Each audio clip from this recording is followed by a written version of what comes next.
Welcome back to Crypto Meets AI. Gary here with an update for you. Do me a favor, friends. Smash that like button, hit subscribe, and comment down below. It really helps with the algorithm. Now let's get into this. We're sitting at $2.85, up about 2% on the 24-hour, trading within a range of 277 to 285. We got some pretty good volume coming in. We got to break through that $3 mark with some good volume, hit 330 with some good volume in order to see a real breakout. And I thought this was pretty wild. Trump reposted this on his Truth Social. The world will soon understand. Nothing can stop what's coming. Pretty cryptic message. What do you think he means by it? Comment down below and tell me what you think. I'd like to say hi. This is your friendly reminder that XRP in the not too distant future will be an eSDR and considered a tier 1 asset. You are not late. You're in time for the opportunity of your life. Don't let it pass you by. And let's go down that old rabbit hole a little bit tonight. Too many still reduce Ripple to payments. That's a profound misunderstanding. Ripple and the XRP ledger were structured deliberately for control across the entire stack of global finance and trade. The surface layer is visible. The deeper protocols are not. On the surface, RippleNet corridors, bridge asset functions of XRP, CBDC pilots with central banks, announcements of banking partnerships. This is what the public applauds, critiques, and litigates in its theater. Beneath the surface lies the distributed settlement infrastructure, the DSI.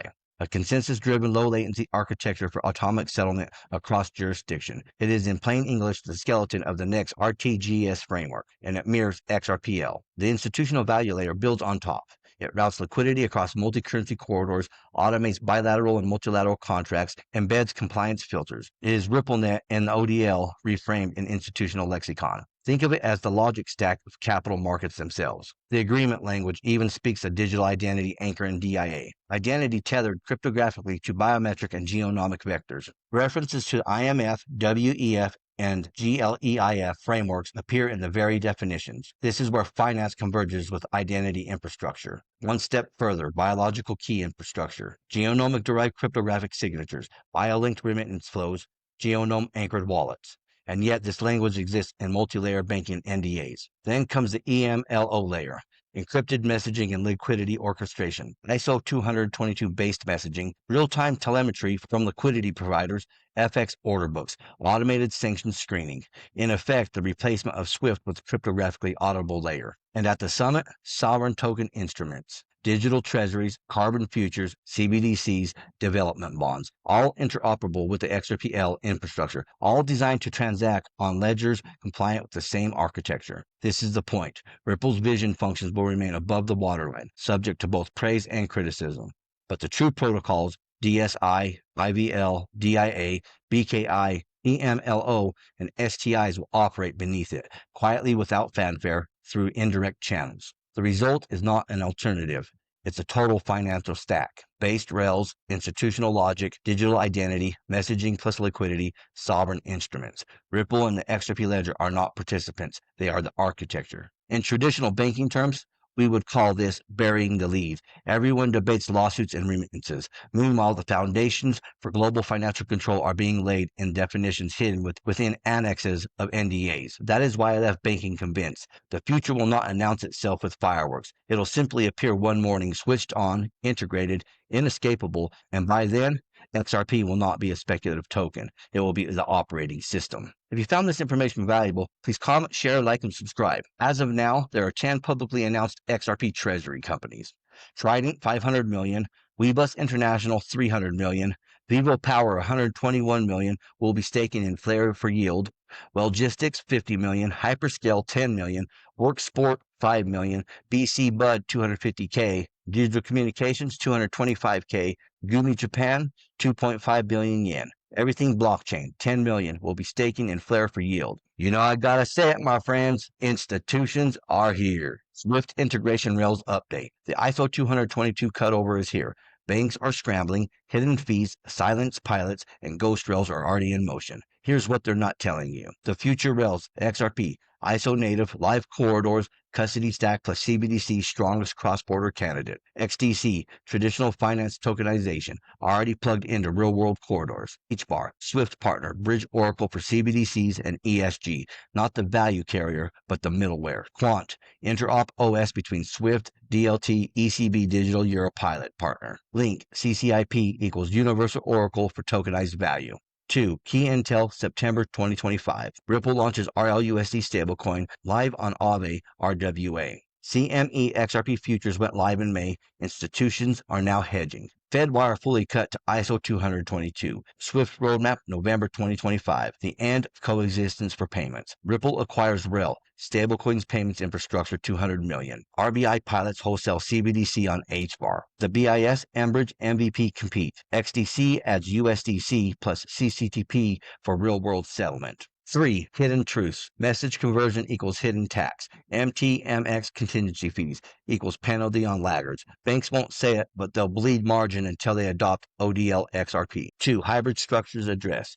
By 2026 to 2027, full ISO native required. Legacy banks choke. Ripple corridors are already compliant. Nostro Vostro trap. ISO equals settlement. Without XRP, trillions remain frozen in pre-funded accounts. XRP is the release valve. 4. Liquidity blind spot. Banks brag we're ready, but won't show MX volumes. Citi gave 60% by June, 100% by September. Others, silence. Lag equals delay equals fees. 5. Silent CBDC rails. BIS pilots don't disclose back end. Ripple small CBDC tests may already be ghost running XRP liquidity. 6. Institutional positioning. CME XRP futures launched, but positions aren't public yet. Demand curve is hidden, will explode post-November 2025. The bottom line, the migration isn't about if, it's about who bleeds fees versus who frees liquidity. XRP isn't just in the race, it's in the rail. 2025, the foundational reset for U.S. crypto policy. This year has been one for the books. The Clarity Act redefines most crypto as digital commodities, shifting oversight from the SEC to the CFTC, clearing the way for innovation without fear. Industry leaders like Ripple, CoinCenter, and Hedera Council are all aligned. This is the most balanced bipartisan regulatory approach to digital assets the U.S. has ever seen. At long last, there's movement on clear frameworks. This is exactly what the American people have been asking for. Stuart Alderati, CLO, Ripple. We're witnessing the legal infrastructure being laid for an entirely new financial era, and so many people are not paying enough attention. Those paying attention now will be light years ahead when this shift fully materializes. 2025 was the reset. 2026 and beyond is the acceleration. Don't sleep on what's unfolding. Now let's do a reality check on blockchain and enterprise use. Here are some facts to get your head around. Decentralized blockchains alone are not enterprise ready. Public decentralized networks like Ethereum or the XRP ledger are not compliant for direct use by governments or regulated enterprises on their own.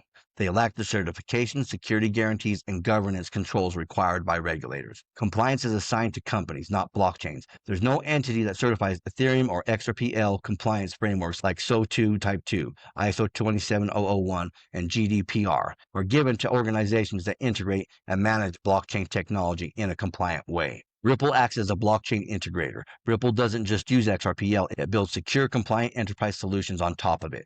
Ripple maintains SO2 Type 2, ISO 27001, and other security certifications costing $1 to $2 million per year just to audit and maintain. Behind that are internal controls, dedicated compliance teams, and hardened infrastructure. Custody and key management are part of the compliance story. Ripple's enterprise offerings include custodial services and wallet infrastructure. That means strict security requirements. This likely involves FIPS-certified hardware security models, multi-party computation, disaster recovery, and full audit trails, making it safe for banks and governments to transact billions over XRPL. Enterprises chooses Ripple because of this compliance layer.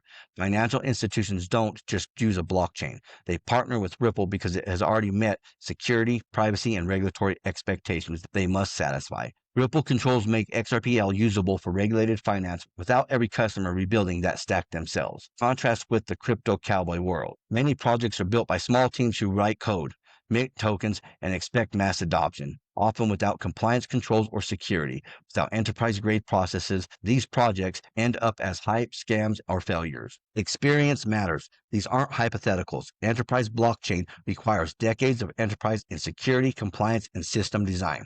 Without this foundation, it's just another technology experiment. And here's some breaking Hedera news. USDC supply on Hedera surges to 127.4 million, up 51% in the past day, and nearly 50% over the week alone. Hedera's stablecoin momentum is accelerating at light speed. Well, that's what I have for you, folks. Until next time, stay savvy, stay stacking, and I'll catch you in the next one. If you enjoyed this, smash that like button, hit subscribe, and comment down below. And if you want more crypto deep dives, check out our videos right here on Crypto Meets AI. Thank you for watching. Remember to always do your own research. This is not financial advice.